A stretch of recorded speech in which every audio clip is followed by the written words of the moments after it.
In this video, I'll show you that this clean and jerk demonstrated by StrongFirst is not how you're supposed to do it. Here's why. The elbow connection to the hip is missing, the second dip is too soft, the absorption phase is not proper. Let's get into the details. But before we get started, I want you to join our free 50K giveaway. Get a chance to win lifetime access to our online kettlebell courses valued over $2,000. Link is in the description.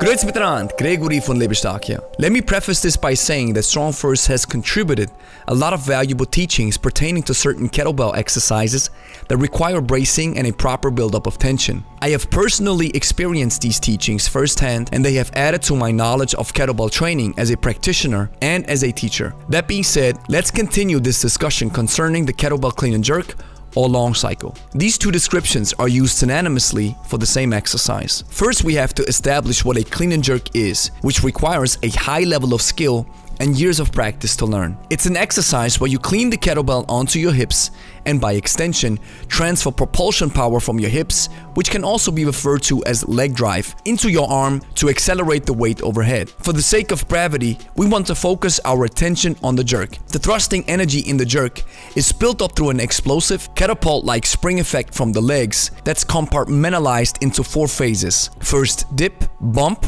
second dip, and top fixation. Phase 1, the first dip, starts with slight knee flexion to build up the energy required. Here the hips have to stay fully extended and the T-spine remains relaxed in a kyphotic position. This is crucial since A, we don't want to lose contact with the arm, we want to transfer the energy from our legs into, and B, we want to align the weight as close as possible inside our center of mass. Trying to transfer energy into an arm that's not connected or has already lost its connection on the way up is like closing the barn door after the horse has bolted. Phase 2, the bump, is where we release and transfer the energy that we've built up in the first dip into our arms by extending the foot, knee and hip joint. This is also referred to as triple extension. The T-spine now experiences an explosive extension out of its previously flexed position. This creates space to keep the weight as close to the center of mass as possible. Phase 3, the second dip, reduces the height the kettlebell has to travel overhead by jumping under the weight. This usually involves a hard and audible landing on the heels where the leg muscles undergo a forceful and explosive eccentric contraction. Ankle, knee and hip joint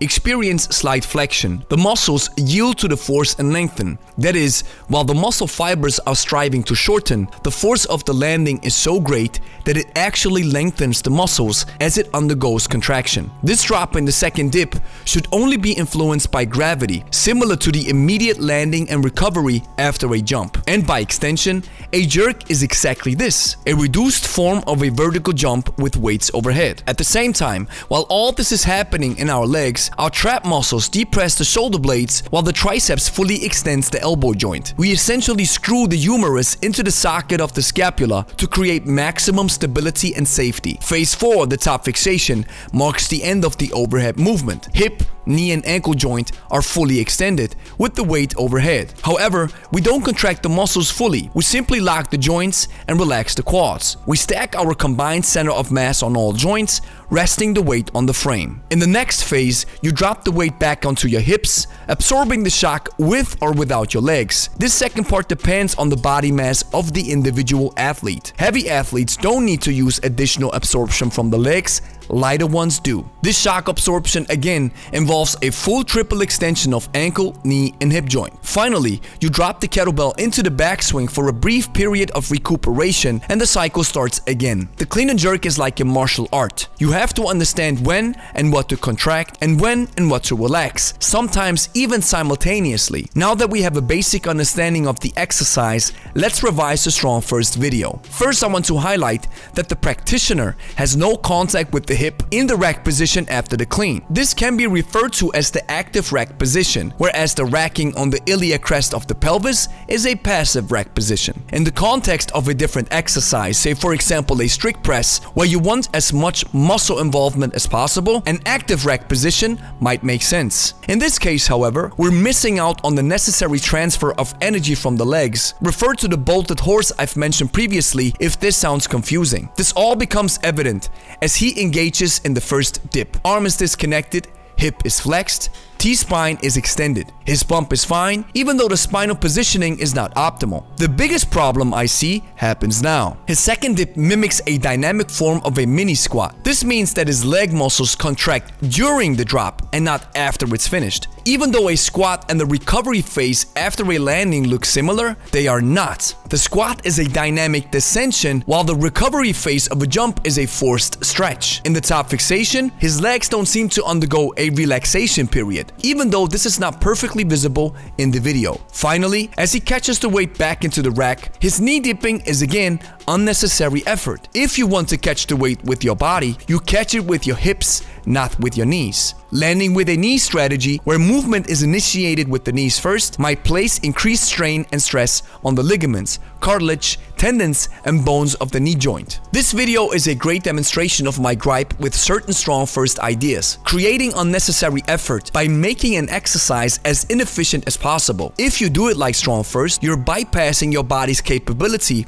to strive towards efficiency. It's hard for me to understand why Pavel had to come up with his own idea of a proper jerk. With his origins, he must be fully aware of the right way to do it. Why is he disregarding important biomechanical realities that are at play? These realities even extend to the weightlifting realm, where this exercise comes from. Pavel acknowledges the proper definition of the exercise as the long cycle. The word long has a distinct place here. It implies that you want to do this exercise for longer sets of time and, as a result of this, as efficient as possible. This is why this exercise is biomechanically engineered to give you additional leverage in your efficiency in order for you to power through the exercise as systematic as possible. This does not mean that you cannot do a long cycle with heavy weights for shorter bouts of time. I do this all the time. However, the physical foundation of a long cycle remains constant, even with heavier weights and lower reps. Move as efficient as possible, follow the proper instruction, execute the exercise the way it is intended to be executed, use your body's leverage to your advantage. If you want to master this exercise, then act accordingly. And the unfortunate matter is that it is not the way how StrongFirst is teaching you how to do the exercise. And this is not a difference of style. This is a difference of biomechanical execution, where one makes sense and the other one doesn't. Yes, a proper clean and jerk requires more technique, effort, and has a higher learning curve. We do ourselves a disservice if we dumb down a highly skilled exercise in order to circumvent the need for learning the skill. If that's the motive that explains the questions I have, then we'd rather leave certain exercises out of the curriculum and teach other exercises that are more practical and easier to learn. Here's the next step that you have to do. Like the video, consider subscribing, and share it with a friend. And if you are a kettlebell beginner, you want to watch this video right here. It's gonna help you to get started with easy exercises to jumpstart your kettlebell journey. Go watch it right now.